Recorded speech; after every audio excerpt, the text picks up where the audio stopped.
Normally I don't do videos and responses to videos or comments, but I'm going to, because that's what I do sometimes. In response to the Brandon Belt $50,000 deal, I was wrong on one account. Well, I was wrong on a couple accounts, so I'll admit I was wrong. I was wrong in this matter. I shouldn't have said 50,000. I was way wrong on that. That is 100% on my fault. It's not 50,000. It's 129,000. That's what you were fishing for. We weren't fishing for 50. We were fishing for 129,000. That was the payout. Why is that significant? For whatever reason in bass fishing, and I don't know why these guys have come, like, they see first place and all they care about is first place. In quote of Ricky Bobby, if you're not first, you're last. He's right. In so many tournaments, if you're not first, you're last. That's my whole point to that entire video. There's so many of these tournaments that if you don't win them, you don't make any money, right? So everyone's talking about the 50,000 and this and that, and I'm like, I'm sorry. They paid out $129,000. They paid down all the way to 16th place. Guess what? At 16th place, you still made money. You didn't just get your entry fee back or make $100. No, you actually made some money for the last place check. Okay? Second place paid a lot. Third place paid a lot. Fourth place, fifth place. It goes on and on. Everyone gets so caught up in, well, you know, who won the event. I'm sorry, you think second place that got 20 grand, were they upset? You think third place, fourth, fifth, sixth? Like, see, no one was upset when they got a check because they all made some money. It's a weird deal, right? Everyone got caught up on that. Not everyone. Let me rephrase that. Some people brought in, I mean, there were guys that obviously didn't look at anything. They just comment without, like, actually reading what went on. Guys were talking about, you know, you'll have to go out there and beat 200 teams. There weren't 200 teams. See, that's the difference, guys. They paid out $129,000. And if 3 people showed up, that's who would have got paid. It wasn't based off entries.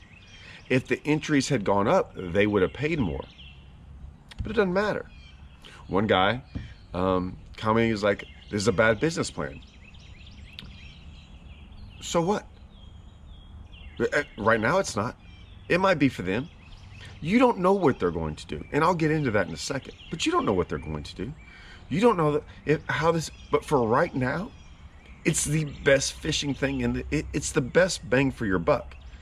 Now, so many guys got on there, and like I said, they listened to one little thing. They listened and they see me, right? Half the time people don't want to call me a pro, and then the other times, as soon as I get on a soapbox, they're like, instantly I'm a pro, right? They instantly validate me as a pro now, right? Whichever makes their argument better. You know me, I don't care. But the one reason I can talk about this is my background. I can talk about it because of my background and where I came from. I don't have that silver spoon in my mouth. Never did. Go look it up. Go ask anyone in the industry that's watched me grow up since I was 16 years old. I didn't fish high school, right? We didn't have high school fishing. Wouldn't have done it. Didn't fish college fishing. I didn't have a boat. I didn't have all these things. I was fishing with buddies or older people that had boats. I didn't have my boat till I was 26 years old, and it was a 10-year-old boat, right? It was a 10-year-old boat when I was 26 years old. That's the boat I qualified for the elites in. And it broke down. I had to borrow a buddy's boat to go fish the last event. The event on Toledo Bend that I fished, I could barely go over 50 miles an hour in it. So anyone in the industry that's really followed me along knows I'm just not here doing this because someone paid my entry fees. No one paid my entry fees for 15 years. I put that money up. I put that money up when I was a kid, and I fished the smaller events. I did. It's why I don't mind talking about it now, because I feel I can. I've probably fished more tournaments in the country than probably anyone over the last 15 years. I can make that claim. So I've seen the good and the bad of this. And that's why I don't mind talking about it. And that's why I'll double down on anything I say. Because I've watched tournament series and anglers getting taken advantage of for so long, right? Not by everyone. Some of these tournaments are great. And let me tell you something. I would love if every tournament paid out what they did. Well, I don't know what it was, 140%? Like the entire reason MLF got started was they were trying to do away with entry fees to where professional fishermen actually made some money. I'm not a professional fisherman. I don't fish those events. I want to make money in the tournaments I'm fishing, right? Now, everyone can put on there that like, hey, these guys are trying to make a business. Okay. But those guys know one thing. And maybe this isn't for, maybe this video isn't for you where you live. But where we live, we can go out on Rayburn and there's 3 or 4 tournaments going on in the same weekend. There's tournaments going on every weekend.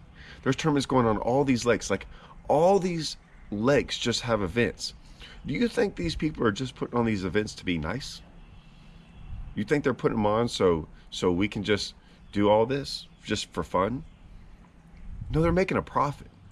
You want to know why they make a profit? Do you want to know why more and more trails and more tournaments exist? Because they're going to get paid. And there's nothing wrong with that. But it's funny, there's nothing wrong with that because no one talks about it. And those people that are running those events don't want me probably talking about this. They don't probably like it. Because like I said, if what we do as anglers come together and do this, we'll put a stop to all that, right? If no one shows up for their events, they don't get paid. And then what happens is we force some of these organizations to do a better job. Maybe pay more, maybe take less of a cut. See, what happens is there's a couple things that we're not allowed to know, okay? I'm gonna let y'all in on a secret about this. Y'all keep thinking that the cut, and not all y'all, just a couple y'all keep seeing that percentage. Hey, we pay back 87%, or we pay back 78%, or there's a bunch of bad ones, right? And it's all, oh, there's some championship funds in there, and we're gonna give away this. Well, a lot of times that it all gets grouped together, right? And it's hard to figure out where the championship money's coming from, this money's coming from, and hey, we're going to give a boat away at the championship, and does anyone talk about how much the boat? Oh, we see the value of the boat, right? The boat's valued at, how many of y'all, if y'all have ever won a boat or ever seen, the value of the boat at $52,000. Darn well you couldn't probably get $32,000 for it, right? If you've ever won one of those boats, half the time there's no batteries, there's no trouble. There's like, it is a basic, like you can't really go out there in that boat and go fish out of it. Like almost, it's never like that. And if you sold it, you don't get $52,000, right? But they offer that as $52,000. On the flip side, what do they get in that boat for? Maybe they get it for 10 or 15 or 20 for free, right? Do you really know what you're getting paid for? Like these sponsors, like all these, this was more for the tournament guy that's putting up entry fees, buying $100,000 boat all the time, but not really getting in the better events to pay him. I was 17 years old once. I was 25 years old once. I fished all those events. I fished the $100 jackpots. I fished the 150, 200. I did all of them for years. Like I did them a couple years ago, and I still do. I have slowly gotten away from them out of just pure, like I just can't even make myself do it because I just don't like a bad bet. I just don't like a bad bet. I don't like spending all that time and working that hard, right, to not gain anything. Now for some, that's okay.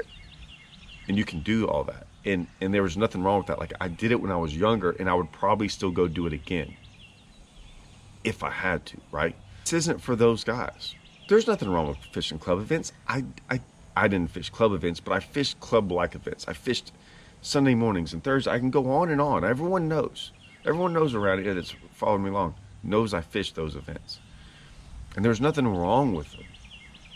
But it still doesn't help the situation out. And if you've got one little tournament, a local deal coming to your local lake, and that's where you want it, man, by all means, fish them. There's nothing wrong with that. But there is a giant group of guys who are online, who've got their jerseys out, who want all these things, but when the time comes, don't get in those events. That's really more what it's about. Okay? I'm not asking for 1,000 people to join this thing. I don't really care if y'all do. Like I said, they're going to pay out that money regardless on the rest of these. And there's some good trails out there and some good dudes out there that run smart. Like, I'm all for those as well. All I'm saying is, if we keep it like it is, it's always going to be, it's not the right setup. That's all I'm saying. So it's amazing that these guys, they probably got in an entry fee somewhere around $90,000 for this event and paid back $129,000. And you have people complaining. Like, they're like, you only wanted it for this, for that. Like I said, I don't care if you had showed up for this event. You totally missed the point. Went right over y'all's heads. Some of y'all. A lot of y'all got it. And then a lot of it was the advertising, which is great. There's great feedback for those guys.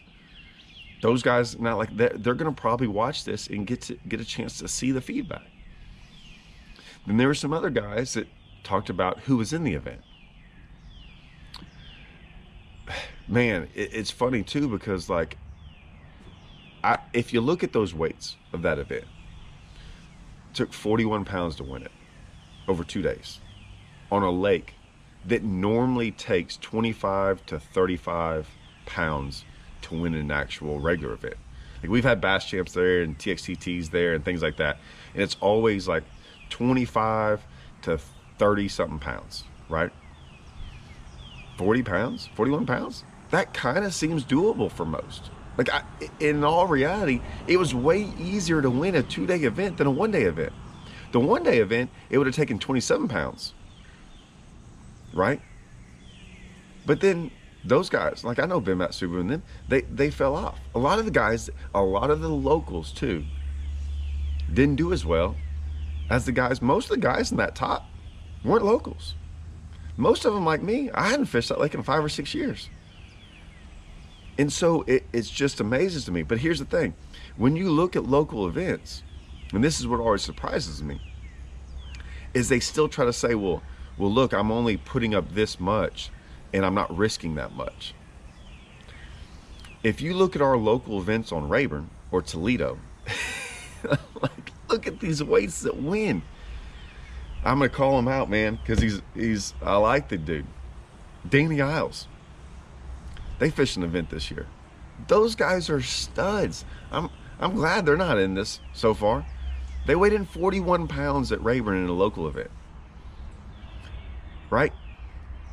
So when you take away that first prize on most of these small local events, second through whatever is not that much money. Right? Here, who cares if Lee won? Second place was still a lot. Third place was still a lot. Fourth place was still a lot. Fifth place was still a lot. You see what I'm saying? In some of these other events, you've got first place being 20, 30, 40 grand, and then second place being like 4. That's my point. See, everyone worries about the first place. It's not about that. And in most of these small local events that y'all are fishing, that, like, you're not really worried that this one pro is in, or whoever it is. Trust me. There's reasons why these pro events won't let locals in. Locals are probably going to win it. They're probably going to win it. So my point is look at it as a whole. Don't look at it as someone wanting all these guys to come fish this event. That wasn't it. I'm saying, look at what it was. It was an easy event. It was on a lake that was good. Like, look at the fish that were caught. 10s and 9s and 8s and stuff. Like, it was an awesome event. They paid back a ton of money. Maybe you got $1,200. You think I haven't fished tournaments where I freaking lose? Dude, all the time. We all have. Like there's no guarantee in any of this. I have struggled on some of these lakes bad, right? But I keep trying because my point is I always look for the best tournament, because if I did catch them, if I did, that's when I wanted to make some money. That was the point to all that video. Like I said, it's just so many people just couldn't wait to just look at it a certain way. But I don't think those people really look at tournaments in a certain way. Like all I want people to do is just study the tournament scene better, right? I want it to be more profitable for everyone, for all of the people fishing. I can't go fish every tournament in the state of Texas, right?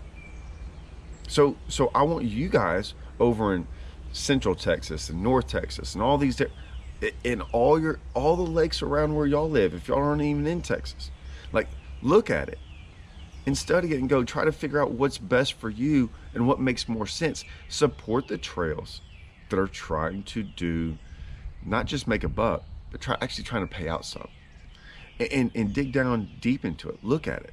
Look at why they're doing it. Because like I said, it's not all just about the numbers you see. There's behind the scene numbers, right? The sponsor dollars that are coming in. Like, right, there's a reason trails exist, man. They are getting paid a ton of sponsored money, a ton. That's why they keep putting on more trails. And they know the one thing that fishermen will do. It is the most guaranteed thing in fishing. We'll show up. We'll show up on the bad bet. We'll show up for the worst payout. We'll show up for all those things. We will. It's been proven. I don't want to say that. It's been proven. We'll show up to those bad things. Why would they change anything? If you're a business operator that doesn't have to pay out that much, and you can keep on taking little bits here and there and guys still show up, why would you change? That's what you should ask yourself. We can actually make that change. That's all I was saying. That's what this whole video is about. Someone please explain it to me. But a lot of people just wanted to get on there and just argue about, like, some of the guys, hey, I don't have the time or the this and that. Those aren't arguments. Those are legitimate things. I get it. Like, there's nothing wrong with any of that. Like I said, when I was young, man, I did everything. Like, I would have skipped over all those small tournaments just to try to at least fish the bigger one, because I felt like that. Like, I'd rather have put my time in for that. I would have rather have done a lot of things for that event than put in some work for a small event, come in second or third, lose by an ounce, and watch first place roll away with $5 or $6 grand, and me roll away with like 900. Right? I mean, and I lose by an ounce or two. That's the things I'm talking about.